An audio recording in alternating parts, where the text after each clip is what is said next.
ایک اور بہت ساری مصیبت ہے جس نے غربا کی ناک میں دم کر رکھا ہے، وہ یہ ہے، بلکہ میں کہوں گا امراء کی ناک میں بھی دم کر رکھا ہے، اور یہ دنیا میں کسی خطے میں یہ بیماری نہیں ہے سوائے بر صغیر کے، اور وہ کیا؟ یہ جہیز، کہ باپ ساری زندگی کماتا رہتا ہے اور بیٹی کو دیتا ہے، پھر دوسری بیٹے کے لیے کماتا ہے، پھر تیسری بیٹی کے لیے کماتا ہے، اور ساری زندگی جو ہے وہ جہیز میں لٹا دیتا ہے،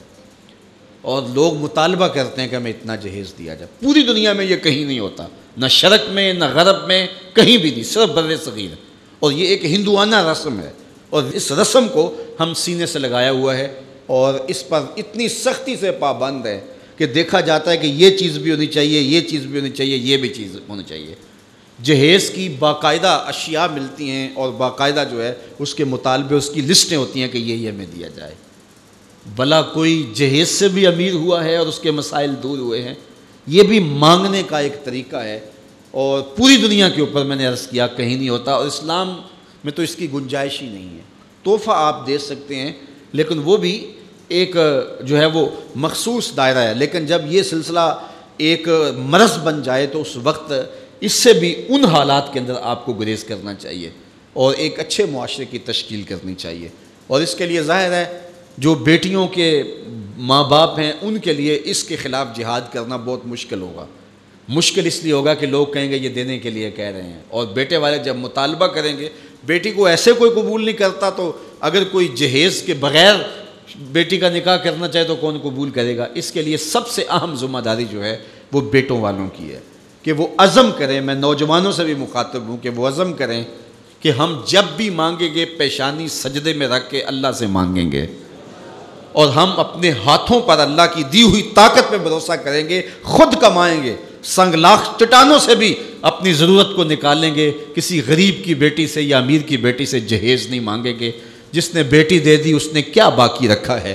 تو اس کے خلاف جو ہے وہ عملی طور پہ ہمیں اٹھ کے کھڑا ہونا چاہیے، منبر و محراب سے بھی آواز ہونی چاہیے۔ انشاءاللہ ادارۃ المصطفیٰ کے مبلغین اس کے خلاف جگہ جگہ بولیں گے، اور ان کو اس عنوان سے تیاری کروائی جائے گی تاکہ وہ اس رسم بد کے خلاف کھڑے ہوں، اور اس مصیبت سے بھی جان چھڑانی چاہیے کہ جو ہے وہ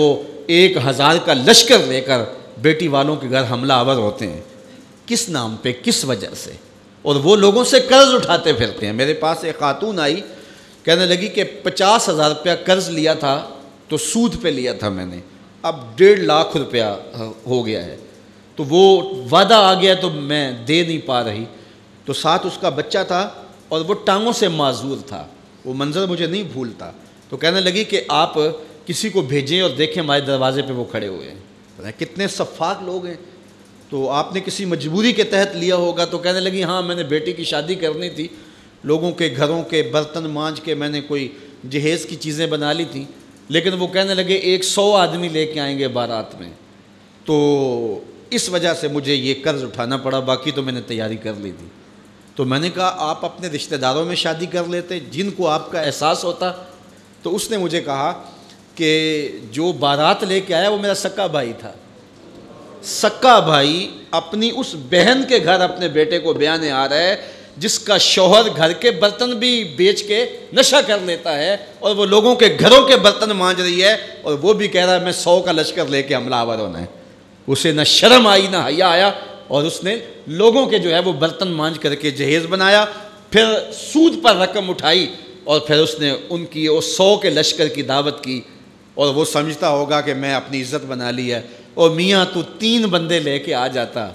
اور کہتا کہ ہم کھانا کھا کے آئیں گے، آپ کے گھر سے چائے پئیں گے، عرش کا رب اتنا راضی ہوتا کہ تجھے اتنا نوازتا کہ تجھے کوئی کمی باقی نہ رہتی۔ لیکن غریب بھی غریب پہ ظلم کر رہا ہے، امیر بھی امیر پہ ظلم کر رہا ہے، تو یہ رسمیں ختم ہونی چاہیے، اور اس کے لیے منبر و محراب سے بھرپور آواز اٹھنی چاہیے، اور پاکستان میں بھی اس کی قانون سازی ہونی چاہیے۔ لیکن ہم اپنے حصے کا کام کریں۔ وہ کیا کسی نے کہا تھا، شکوائے ظلمت شب سے تو کہیں بہتر تھا کہ اپنے حصے کی کوئی شمع جلاتے جاتے۔